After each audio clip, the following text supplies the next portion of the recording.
So here we are, Zulu Time Adventurer. Now listen, today we're going to talk about tips, right? We're just going to look at some of the tips before you go out. Sometimes it's really difficult for people to understand. Wow, man, what do I take? How do I get started? Remember, this series, if you're an expert, then hopefully what I'm telling you is going to show you how to pass your skill level on to other people. If you agree with me, then that's great. If you don't, then come up with your own ideas. But make sure that if you don't agree with me, ask yourself why. Okay, well, what is it I really want? And be able to explain it to somebody, because it's really important. All right, it's real important to be able to do that.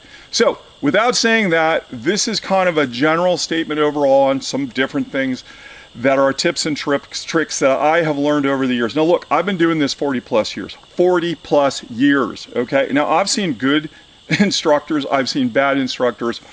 Let me start with a basic thing that you should know right off the bat. Okay, so here's the deal. If you are, like a first-time leader and you are doing all the work for somebody, if you're doing all the cooking, if you're doing all of the everything, you are not helping these people. All right, and if your excuse is, well, they just mess it up and they do it wrong, well, it's because you're either not instructing them enough or you didn't take the time to help them. And by the way, if you're one of those people who have never done it before, that's what this is all about. I'm going to tell you straight up that you should be doing one of two things. First, doing this in the backyard. Okay, that's really important. Just do it at home in the backyard. If you live in an urban area, then go out away to like camps and day parks and things like state parks or forests that are as close as possible. Do not do anything illegal. And what does that mean? Well, if you're going to use a knife and you're not allowed to have one in that area, or you'd be like, hey, I really shouldn't be carrying this around because people are going to, think I'm creating some kind of problem. Don't do it. Okay, it's really that simple. Don't do it. However, that being said, you can do many of these skills on your own. Join a group. Go with a group. Meetup groups. There's all kinds of different groups that you can go to and you can do campouts with. But here's the thing. As always, be safe, right? Really check out the people you're with. Don't just do it with anybody. Go and find out who these people are. All right. That being said, let me get you started, because some people, sometimes it's like you don't even know where to start. So I'm going to give you a few basic ideas that you should know. I'm going to start with some of the basics that have to do with taking care of yourself for health purposes, and we're going to kind of mix them all in today a little bit. So let's talk about the W's. In particular, we're going to talk about the 4 W's. So what is it we're looking for? Now, when we started our clock, we started at midnight, and we've got to get sleep. To do that, we have to make sure that we have a really good location to put our tent. I mean, this is number 1 on the list. And why? Well, good example. That tree that has fallen down right in front of us could have crushed you in your tent. Now, how that happened, if you looked around the woods here, is that it's something called a widowmaker. So let's walk around and have a look in this woods and see if we can find any widowmakers. A widowmaker is a tree that is leaning, that has fallen over due to the fact that it either died or got wind blown down, and there we go. Here is a perfect example of a widowmaker. As we walk through here, and you can see that this thing is leaning. Now, in many cases, it's caught up by another tree. In other places, you might find that the roots aren't fully, completely gone, something like a bad tooth. And in a high wind, or if something else comes down on top of it, the end of that log could fall right below it, and if your tent's there, you're going to get crushed. So, here's rule number 1. Always make sure you have hydration, you have water. Okay, so in this case, what you see here is a 1-quart canteen. It is stainless steel, and the top comes off, and I can pull the straps off, and because it's stainless, I can put it on a fire, and I can actually, on a campfire, and I can actually boil water with it. Why do I want to boil water? Well, boiling water is one of our methods of water purification. And in case you don't know, there's a lot of things that you'll read. Some of it will say, hey, you gotta boil water, just to a rolling boil, and it's dead. Everything that's bad is dead. All the bad microbes are dead. Well, listen, here's a rule I say. 5 minutes rolling boil. All right? 5 minutes minimum. And there are other methods of water purification. You also want to make sure that you take this water that you're getting, and what we're talking is surface water, the stuff that is available in your area, wherever you live. You want to know that upstream there is not pollutants. If you're aware of that, if you're sure of that, because you're way in the wilderness and you think, well, I know that upstream is a mountain, but how do I know there aren't other critters and creatures like, beavers, and we have beaver fever, or other animals or human animals who have left something that will cause a microbe in the water. So try to use the cleanest sources. Springs, good example. You can't always figure that springs are safe either. All right, look, the main key here is a reliable water source. You got to find that. So if you're traveling, bring it with you. Now this is a 1 quart. I always tell everybody, bring a minimum of 2 quarts of water with you. One of those should be in a kind of device that you can actually boil the water with. So there you are, water. Good example of a widowmaker. Now, would you want to clear out an area down here and put your tent under there, or would you want to use a bivouac bag or anything else like that and just, really just say, oh, okay, I'll just sleep under there? No. No, I don't think so. And I'll tell you something. Working with a lot of people, here's what I've found over the years, that they'll set up a perfect tent, they'll get a great site, and then when they look overhead, what do they see? A widowmaker.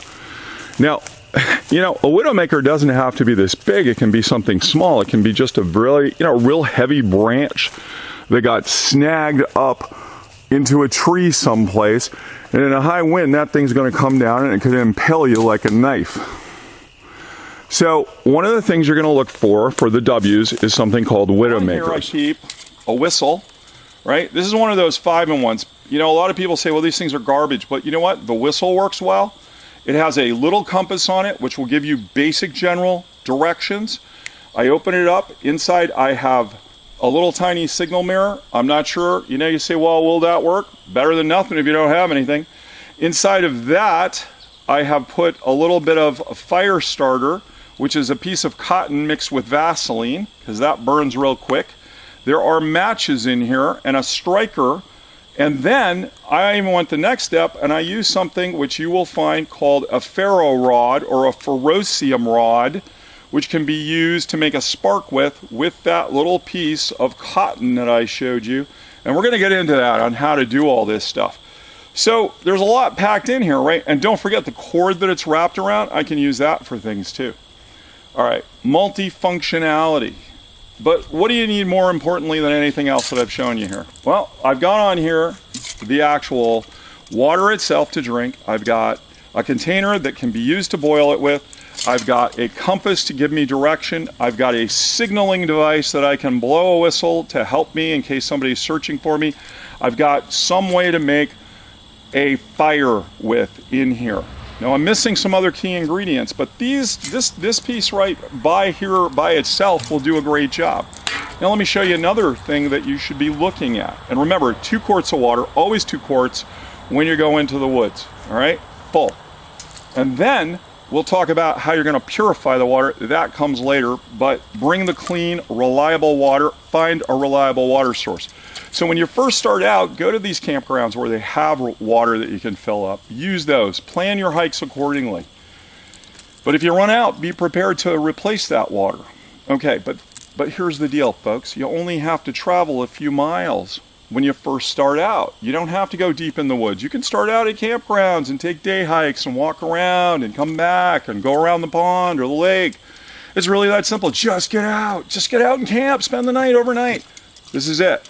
Reliable water source. All right, let's look at something else. If you look at the ground around here, what you're going to see is a series of areas that have slopes to them. Do you think you'll want to put your tent up on a place that has a slope to it? Okay, also, what if there's a channel in here, a natural channel, that when it starts to rain because you're in a low area, that this turns into one big pool of water? So there is another W, water. So we've got widowmakers, water, as well as the fact that if it's not really level and flat, what happens? Well, you're not very comfortable. Have you ever tried to sleep on a hill? That's a big problem, isn't it? And also, as you're looking where you're putting everything, make sure nothing's sticking out. There's nothing poking you. There's no rocks. There's no little stumps.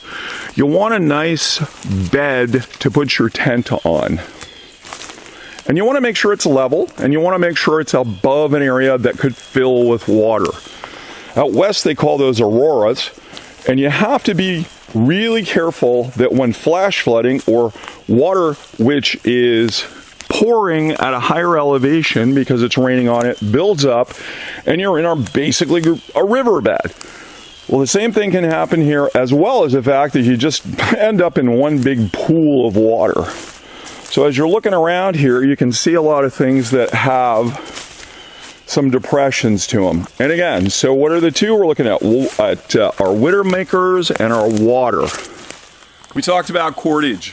One of the things you need with cordage is, this is about, I guess 50 feet of paracord. This is the cheap stuff. This isn't the real expensive. And the reason you can tell is that it's all braided together. The really good paracord has a core in the middle and then it has strands around it, okay? Now, this is plenty fine for the stuff that we want to do. All you need is a basic set or type of cord. And why do you need that? We're going to look at reasons. Because if you don't know how to use it, it doesn't do you any good, right? Well, I got the cord, but what do I do with it? You know, we're going to teach you what to do with it. A lot of people say, well, you got to carry these items. But if you don't know how to use it, it doesn't do you any good. And by the way, the whole point that I drive with my book, and I'm going to show you that book there, my handbook is about how to go from camping skills down to where you can get away with making everything yourself using bushcraft skills first. So you eliminate equipment and then eventually replace everything by making your own equipment. Because that ultimately is the point that matters. So there are three key ingredients that I always talk about. Ingredient number one, okay? Ingredient number one is that you have to be in good health. And we're going to talk about ways to be in good health, but you have to be in good health. Number two ingredient is you have to have the skill and the knowledge. So you have to actually know what you're supposed to do, and you have to be able to physically do it. And that goes back to the health. And the third thing is that you should be able to understand both how to use and make equipment. So all we're talking about here is health, skill and knowledge, and equipment. Just three elements. Quick word, if you look at this area right in here, it appears at first glance to be a really great area. And honestly, I probably would camp here. It's open, it doesn't have anything really over the top. Now you're in a forest, right? Okay, because things are going to happen, but be aware that up there are some dead branches. Can this come down on you?